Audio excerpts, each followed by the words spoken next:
అదే RTV app వార్తల్ని క్షణాల్లో చదివే అవకాశం ఉంటుంది. ఒక న్యూస్ పేపర్, ఒక టెలివిజన్ ఛానల్ మీ చేతుల్లో ఎప్పుడూ ఉంటాయి. తెలుగుదేశం పార్టీ రాష్ట్ర అధికార ప్రతినిధి ఆనవ వెంకటరమణారెడ్డి ప్రస్తుతం మనతో ఉన్నారు. రాష్ట్రంలో విజయసాయిరెడ్డి మీద జరుగుతున్న దుమారం మీద ఆయన మాట్లాడేందుకు మనతో ఉన్నారు. ఎంతో మాట్లాడండి. చెప్పండి, అసలు విజయసాయిరెడ్డి మీద ఒక వైరల్ అవుతుంది వీడియోస్ ఎక్కడ చూసినా. అసలు ఏం జరిగిందంట? ఎక్కడంటే ఆడ గోకితే వైరల్ అవుద్ది కదా, కాకుండా ఉంటుందా? వద్దురా నాయన గోకొద్దంటే ఎండు గోకుతాడు. 10 దగ్గరలో గోకితే ఎవరో ఒకరు బయటకు వస్తున్నా. ఇప్పుడు ఈ గోకాడు బయటకు వచ్చింది, ఇంకా వైరల్ కాకుండా ఎట్టుంటుంది? మసాలా ఉంది, మిడ్ నైట్ మసాలాలు, ఇవన్నీ ఏం చేస్తాం? ఒకటి ఆయన వాళ్ళ అంటే ప్రశాంతి ఆమె చెప్పడం ఏంటంటే, నాకు 2013లో మ్యారేజ్ అయింది, తర్వాత విడిపోయాము, వేరే వ్యక్తితో మ్యారేజ్ అయింది, అతనికి పుట్టిన ఈ సంతానమే కావాలని దీన్ని రాజకీయం చేస్తున్నారని అంటారు. దాన్ని మీరేమంటారు? ఇప్పుడు ఏ వ్యక్తి పేరు చెప్పిందో ఆ వ్యక్తి నాకు సంబంధం లేదు అంటున్నాడు. మరి ఎవరు ఇది? ఆ విజయసాయిరెడ్డి పేరు ఈయన చెప్తున్నాడు. ఏముంది, సింపుల్గా DNA టెస్ట్ చేస్తే అయిపోయింది కదా, 5 minutes జాబ్. దీనికి ఇంత మిస్టరీ, ఇంత వైరల్ కావాల్సిన అవసరం ఏముంది? ఇప్పుడు సుదర్శన్ రెడ్డి అనే వ్యక్తి పేరు ఆమె చెప్పింది. ఆయన ఏమంటున్నాడు? నేను DNA టెస్ట్కి రెడీ అంటున్నాడు. Vijayasai Reddy can do the same thing. పెద్ద విషయం ఏముంది? అంటే తప్పు చేస్తేనే కదా, భయపెడితేనే కదా రారు DNA టెస్ట్కి.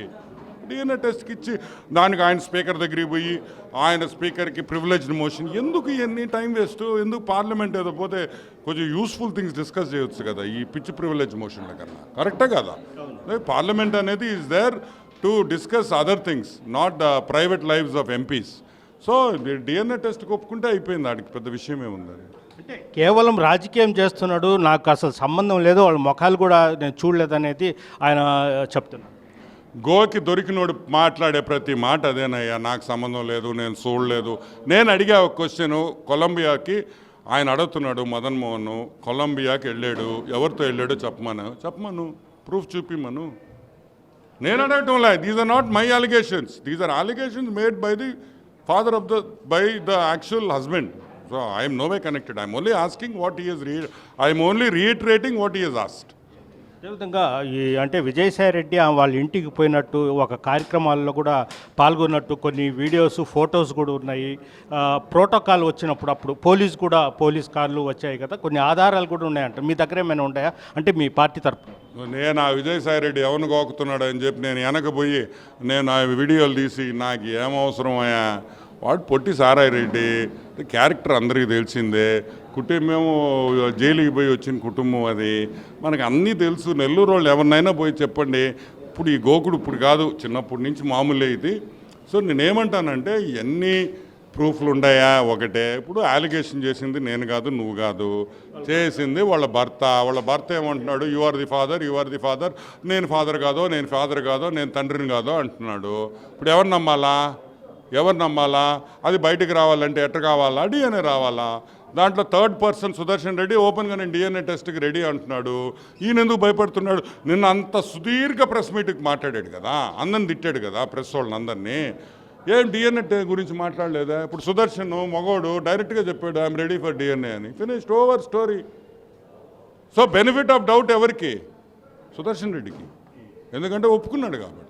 Simple as that. అంటే ఆయన నెల్లూరు వాసి కాబట్టి ఆయన గురించి మీకు ఏమైనా తెలుసా? అంటే ఆయన బిహేవింగ్, ఆయన చాలా బాగా డీసెంట్గా మాట్లాడతాడు. అంటే మామూలుగా వాళ్ళు ఇప్పుడు జగన్ కూడా మనమంతా జగన్ గారు అంటాం, ఏరా జగన్ అంటాడు. అంటే వాళ్ళ భాష అంతే. అది వాళ్ళంతా వరే గిరే తురే అనుకుంటుంటారు. ప్రసన్న కూడా వరే గిరే అన్నాడు కదా, ఆయన ఏమి ఏరా అన్నాడు. వాళ్ళ భాష అంతే. అలాగే అంటే నా మీద తప్పుడు ఒకటి ఇంకోటి కూడా గుర్తుపెట్టుకోండి, చార్టర్డ్ అకౌంటెంట్గా Chennai ICFI Indian Institute of Chartered Accountancy ఉంది, వాళ్ళే ఈడు పనికిరాడు, ఈయన్ని తొలగించండి చార్టర్డ్ అకౌంటెంట్గా అంటే ఆయన నిరంజన్ రెడ్డిని పట్టుకొని హైకోర్టులో పోయి స్టే ఆర్డర్ తెచ్చుకున్న వ్యక్తి. వాళ్ళే చెన్నై వాళ్ళు. ఇప్పుడు మామూలుగా మాకు అరమోళ్ళు ఏంటంటే వాళ్ళు భలే గట్టిగా ఉంటారని వాళ్ళే భయపడ్డారు ఈయన చూసి. మనమెంత అరమోళ్లే ఇతను చూసి భయపడ్డారు తమిళియన్స్. వీడు మామూలు లోడు కాదురా, మనకు చెడ్డ పేరు తెస్తున్నాడని అర్థమయ్యే వాడిని తరం కొట్టాలని చూశారు. ఇంకా వాడి పూజకి పనికిరాని పువ్వు వదిలే వేస్ట్ అయిపోయింది సినిమా. అంటే డిమాండ్ చేస్తున్నారా అంటే బెయిల్ రద్దు చేయమని? చేయాలి కదా. ఇప్పుడు నరికేస్తా, చంపేస్తా, అంతు చూస్తా, తొక్కేస్తా, బొక్కలో చేస్తానని ప్రెస్ వాళ్ళని అందరినీ, మీడియా ఛానల్ హౌజెస్ ఓనర్స్ని అందరినీ నువ్వు అంటుంటే is it not bail violation of the bail condition? ఇప్పుడు బెయిల్కు కండిషనల్ బెయిల్లో వచ్చినప్పుడు దానికి కొన్ని మార్గదర్శకాలు ఉంటాయి. 1, 2, 3, 4 ఇది చేయకూడదు, ఇది చేయకూడదు, ఎవరిని బెదిరించకూడదు, అవన్నీ. నువ్వు డైరెక్ట్గా బెదిరిస్తున్నప్పుడు వయలేషన్ ఆఫ్ ద బెయిలే కదా అది. సో 100% క్యాన్సిల్ చేయాలి బెయిల్. అది సిబిఐ చేయాలి, ఎందుకంటే సిబిఐ ఫైల్ చేసిన కేసెస్ కాబట్టి. కొన్ని మీడియా సంస్థలు తప్పుడు ప్రచారం చేస్తాను, నేను కూడా మీడియా పెడుతున్నా అంట. ఏది అంటే అంత ధైర్యం ఉందా? మా భారతక్క కాదని, మా సాక్షి ఛానల్, మా సాక్షి పేపర్ని కాదని మీడియా ఛానల్ పెడతా. దమ్ముంటే పెట్టమన్నా, దమ్ముంటే పెట్టమని మంచి ఛాలెంజ్ చేస్తా. ఇరగొట్టద్ది. అమ్మో మా సాక్షి కాదని ఈ మీడియా పెట్టుకుంటే ఏమనుకున్నాడా? ఇంకొకటి కూడా చెప్తున్నా, ఇది వైసీపీ కుట్రా అని ఆయనే అంటున్నాడు, నేనల్లా. మా పార్టీ వాళ్ళు కూడా దీంట్లో ఇన్వాల్వ్ అయి ఉన్నారని ప్రెస్ మీట్లో చెప్పాడంటే వైసీపీలో ఈడు బిహేవియర్ నచ్చక ఈడొక యదవని డిసైడ్ అయ్యి వాళ్ళే వీడి మీద కంప్లైంట్ ఇచ్చి ఈ డ్రామా ఇదంతా నడిపిస్తున్నారనేది మా వాదన.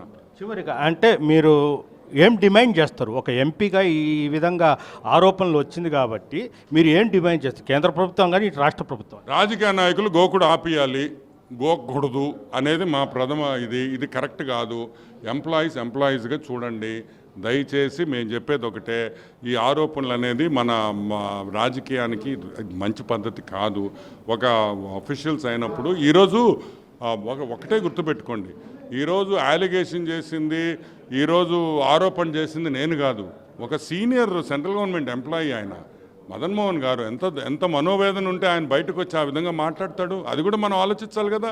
ఈజ్ ఆల్సో హ్యూమన్ బీయింగ్ కదా, ఆయన కూడా ఒక మనిషే కదా. ఈరోజు ఆయన వచ్చి ఇట్టు మాట్లాడుతున్నాడంటే ఆయన ఎంత బాధలో ఉంటే తప్పితే మాట్లాడతాడు? ఊరికే ఎవరినో ఏళ్ళెట్టి చూపిరు కదా. So let the truth come out. Okay, thank you. ఇది పరిస్థితి. అయితే విజయసాయిరెడ్డి మీద ఉన్న బెయిల్ని రద్దు చేయాలి, అదేవిధంగా దీని మీద సమగ్ర విచారణ జరిపించాలని కూడా రమణారెడ్డి చెప్తున్నారు. వీడియో తెలిపితే ఆర్టీవీ నెల్లూరు నుంచి. మరిన్ని వీడియోస్ కోసం ఛానల్ సబ్స్క్రైబ్ చేయండి, లేటెస్ట్ అప్డేట్స్ కోసం వాట్సాప్ ఛానల్ ఫాలో చేయండి, అండ్ లింక్ డిస్క్రిప్షన్లో ఉంది.